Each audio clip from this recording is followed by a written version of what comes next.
Good afternoon, colleagues. And before I begin, may I remind members, as always, to observe social distancing rules when entering and leaving the chamber, as well as obviously throughout the Holyrood building. The first item of business today is time for reflection. And our time for reflection leader is the Reverend Keith Mack, the Minister at St John's and Kings Park Church in Dalkeith, who is joining us remotely via video link. Reverend Mack.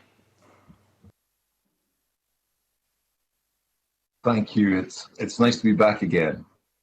This weekend, the church celebrated Pentecost, when the Holy Spirit came and empowered the followers of Jesus to go and preach the good news.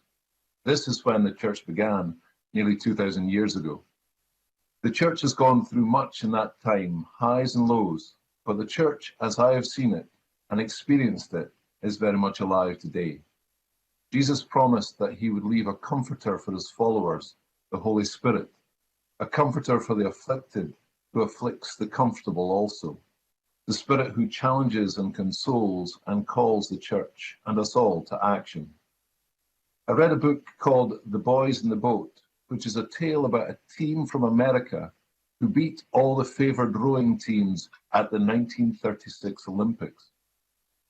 James Daniel Brown, the author, writes, "Think of a well-rowed race as a symphony, and each rower as one player in the orchestra. If one fellow is in an orchestra and he was playing out a tune or playing at a different tempo, the whole piece would be ruined. That's the way it was with rowing.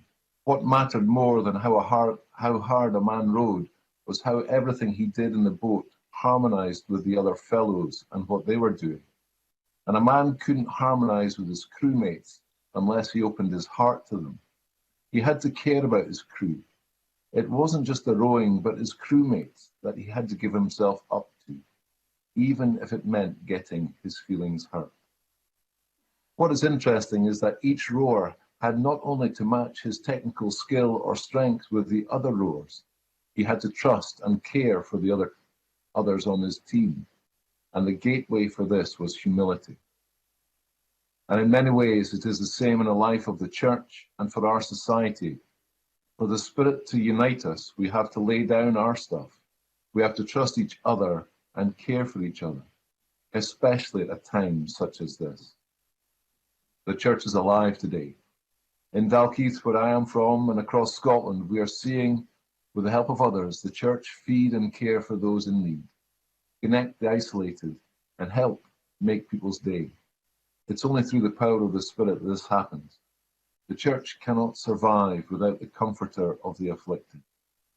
But we need, as church and as society, to be ready to be jarred out of our comfort, to hear his voice and work with compassion for those who are afflicted today, wherever and whoever they may be.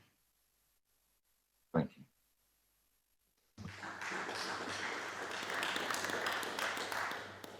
Thank you, Reverend Mack, and thank you for agreeing to come back for a second time.